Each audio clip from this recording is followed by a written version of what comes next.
1811년 겨울, 조선 땅 어딘가에서 굶주린 사람들의 함성이 울려 퍼졌습니다. 쟁기를 쥐던 손이 칼을 잡았고 부패한 관리들은 도망치기 바빴습니다. 이것은 단순한 반란이 아니었습니다.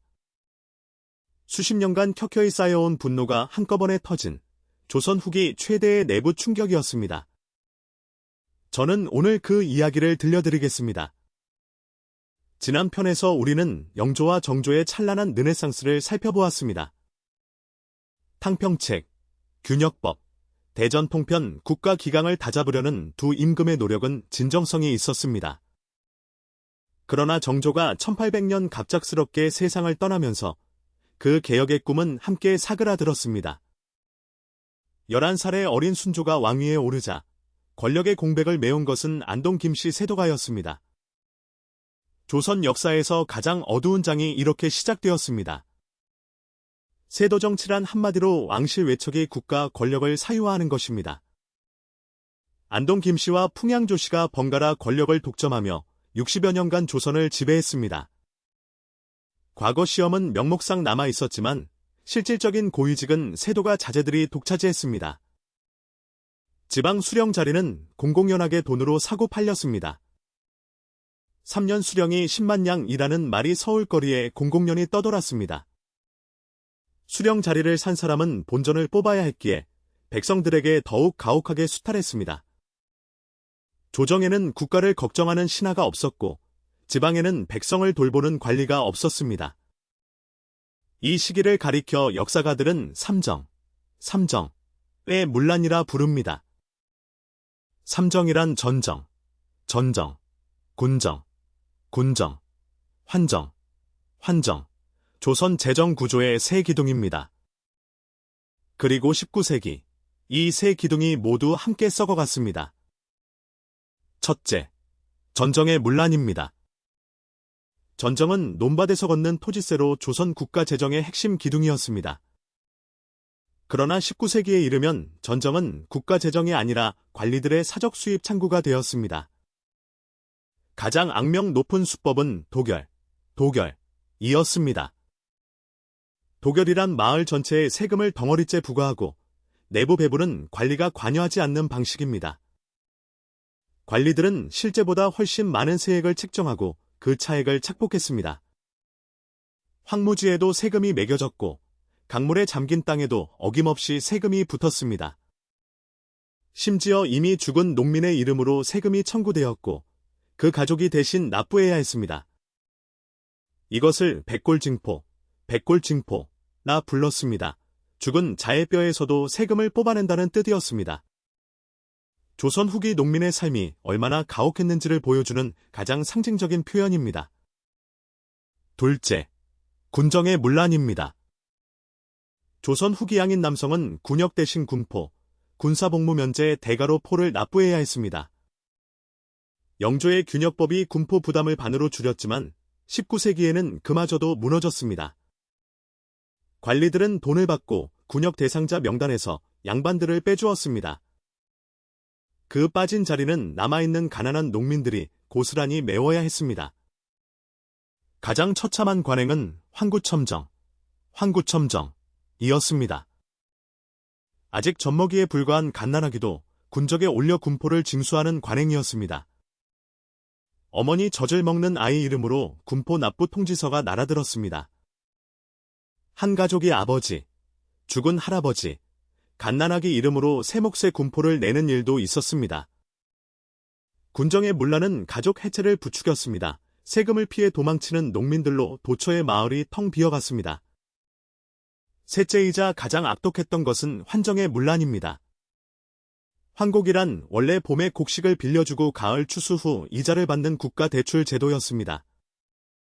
흉년에 굶주린 백성을 돕기 위한 제도였지만 19세기엔 관리들의 사적 착취 수단으로 전락했습니다. 관리들은 창고에 곡식이 없어도 장부에는 가득 찬 것처럼 꾸몄습니다. 농민들에게는 빌리지도 않은 곡식을 빌렸다고 기록하고 이자만 착복했습니다. 이를 허류라 했습니다. 장부 위에만 존재하는 가상의 곡식이었습니다. 실제로 곡식을 빌려줄 때도 모래와 결을 섞어 분량을 채웠고 가을에 갚을 때는 깨끗한 곡식만 받았습니다. 1800년대 초 전국 황곡의 허류 비율이 무려 80%에 달했다는 기록이 남아 있습니다. 봄마다 도망치는 것을 막기 위해 관리들은 마을 입구를 지켰고 농민들은 사실상 감금 상태로 수탈당했습니다. 삼정의 문란이 합쳐진 결과 19세기 조선 농촌은 더 이상 정상적인 삶이 불가능한 상태가 되었습니다. 이 시기의 고통을 기록한 문헌들이 지금도 생생하게 남아 있습니다. 다산 정약용은 유배지에서 쓴 목민심서에서 지방 수령의 부패를 낱낱이 고발했습니다. 나라의 존벌내는 고을 아전이고 나라를 망하게 하는 것은 탐관오리 정약용의 절규가 책 곳곳에 새겨져 있습니다. 그러나 조정은 듣지 않았고 현실은 아무것도 달라지지 않았습니다. 극한까지 내몰린 농민들이 마침내 칼을 들었습니다. 1811년 겨울 평안도에서 대규모 봉기가 불길처럼 일어났습니다. 그 주인공은 홍경래, 몰락한 양반 출신으로 세상의 뜻을 품었으나 번번이 차별의 벽에 부딪혔던 인물이었습니다. 조선 후기 평안도는 이중의 차별을 받고 있었습니다. 서북지방 출신이라는 이유로 중앙관직의 길이 막혔고 삼정 수탈마저 어느 지방보다 극심했습니다.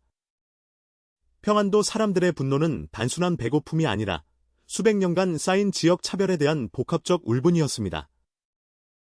홍경래는 수년간 치밀하게 봉기를 준비했습니다. 광산 노동자, 상인, 몰락 양반, 유랑민 다양한 계층을 조직하고 자금과 무기를 비밀리에 모았습니다. 1811년 12월 18일 밤, 마침내 봉기의 신호탄이 올랐습니다. 평서대원수,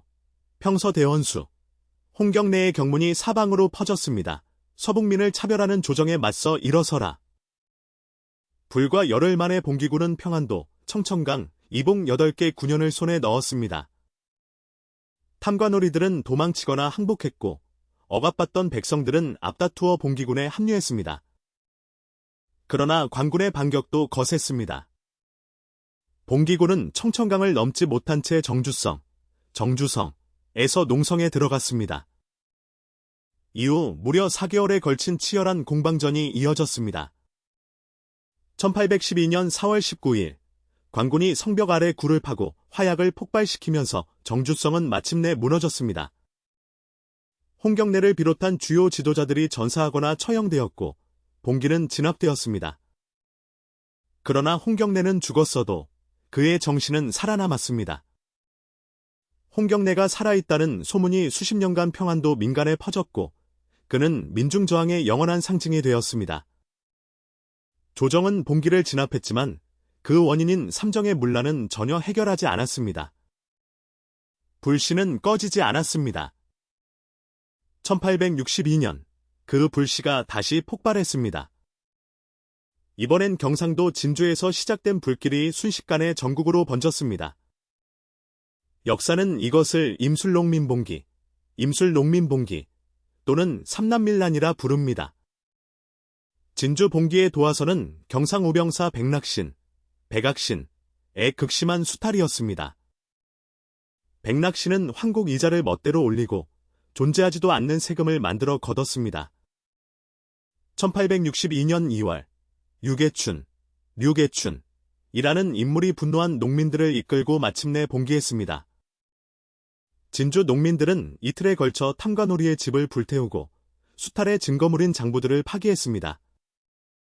진주 봉기가 성공했다는 소문은 삽시간에 사방으로 퍼졌습니다. 석 달 만에 봉기는 경상도, 전라도, 충청도 등 전국 71개 군현으로 확산되었습니다. 이것이 임술농민봉기의 진정한 규모였습니다. 단일 사건이 아니라 전국 동시다발 밀란의 연쇄였습니다.